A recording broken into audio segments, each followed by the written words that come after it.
everyone, welcome to my YouTube channel and welcome to another video in my Christmas card series. In today's video, I will be painting a very simple Christmas wreath. I love wreaths for any type of a season using stamps, dies, stencils and so on. However, this time I really wanted to paint it myself. The only problem is my skill level is not there yet. First of all, you're going in a circle and all the tutorials I saw, the wreaths had multiple layers, bundles of flowers and leaves. I cannot do that. But Christmas wreaths are something I really like to do for Christmas cards, so I searched the internet. On YouTube I found nothing. Well, nothing simple. Really, the words simple, easy for beginners are overused and misleading. You watch the video and think, no, this is definitely not for beginners. I needed something extremely basic, truly for a beginner that has never painted a wreath before, something like a level 1 wreath. And finally, on Pinterest, I found very simple drawings that I often see people doing in their bullet journals, just using a fine liner. And this is what gave me the idea for the wreath in this video. Very simple, very basic. If you are a beginner and have never painted a wreath before, this is definitely for you. So let's start painting. The products I'm using here are pretty much the same as in my two previous videos: watercolors, brushes and watercolor cardstock, plus few other things. I cut my cardstock to the size of my card base, which is A6. This way I can figure out the placement of the wreath a little bit better. To paint the circle of the wreath, I took a glass, but anything you can use to paint the circle of the wreath will do. And with a pencil, I lightly drew the outline of the circle. To paint the leaves, I took two different shades of green, so it's not too flat. If you don't have two different shades of green, you can just use one, or mix blue and green together for the second shade. I started painting the leaves following the circle. The shape of the leaf I wanted to create is round at the bottom and pointy at the top. Some of them were more rounded at the top, but that is okay. If you cannot do the pointy thing, that is definitely not a problem. And because I don't know how to paint the leaf in one stroke yet, I painted first one half of the leaf and then the other. Also, I found the inside leaves to be more tricky to paint than the outside leaves, so if you have such problems, you're not the only one. The brush I'm using here is in the size 8, but the size of the brush really depends on the size of your project.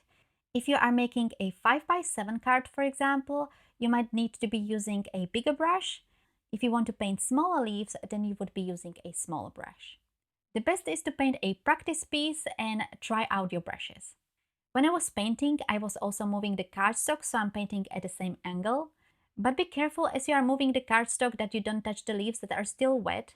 It happened to me a few times, but I painted over it and it was okay. I was painting the leaves in pairs. I started with one slightly above the other. Then I did few leaves side by side. You can also place them further apart or closer together. It's all up to you. I just didn't want it to be too crowded because I will be painting the red berries in a bit. And I continued painting the leaves, covering the whole circle.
I let the piece dry, which didn't take too long, and now I'm going to paint some red berries in between the leaves.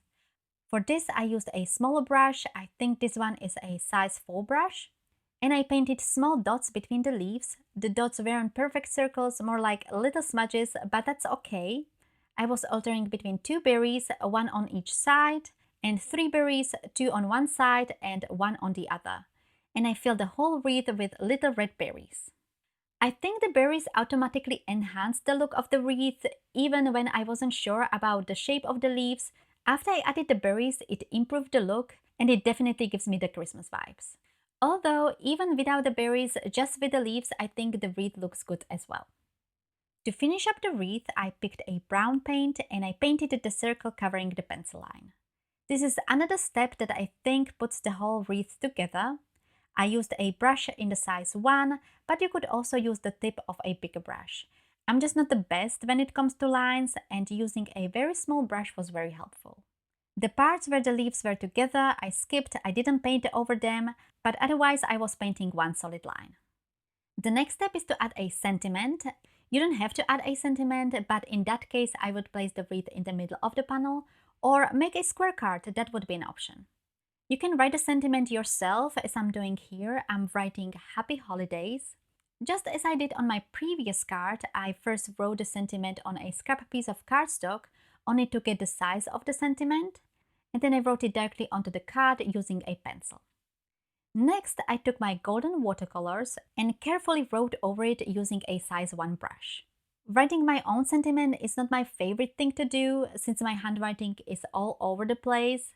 What I like to do is to use stamps and stamp the sentiment. And that's what I'm going to show you next. And I'm not going to just stamp with a black ink, although that would be an option if you only have a black ink. I thought it would look nice if I used a golden embossing powder. So I first treated the cardstock with an anti-static powder. I keep the powder in this pink container because the original packaging broke. Using the anti-static powder helps to prevent the embossing powder from sticking where it doesn't supposed to. Then I stamped the sentiment using the Versamark ink, which is a sticky ink perfect for embossing. I'm using here a stamping tool for the stamping, but you could use an acrylic block as well. And then I poured the golden embossing powder over the sentiment. I placed a piece of scrap paper below to catch the excess embossing powder, which I can then funnel back into the jar. And lastly, I melted the powder using my heat gun. It's good to get the heat gun hot first, just for a few seconds before you start melting the powder. The last step is to adhere the panels on top of the card base. I'm using here a double-sided tape. You could also use a foam tape. I said in my previous videos you can buy card bases pre-cut with envelopes, but if you don't have a separate card base, you can buy a watercolor cardstock in the size A5 and fold it in half. The card bases I used are made from a craft cardstock. I think this matches the whole look of the card. My cards are finished, but you could also add some embellishments. For example, few red enamel dots would look great, or baker's twine between the wreath and the sentiment tied into a bow. And also you could add some splatter after you are finished with the painting of the wreath. I painted few of these wreaths and on some I did the splatter, and I'm not sure which look I like better, the clean look or the splattered one. If you liked today's card, I would really appreciate if you gave this video a thumbs up and subscribe to my channel if you haven't done so already. You can follow me on Instagram and Pinterest, and hop over to my blog if you would like to see the photos of the cards. All the links are in the description below. If you would like to have more inspiration, I made 2 other cards for beginners in this series that you can paint yourself. One is Misty Watercolor Tree Line, and the other are cards with fun backgrounds for Christmas. The videos should be showing on your screen right now, and if not, you will find the links to these videos in the description below. Thank you all so much for watching, and I will see you in my next video.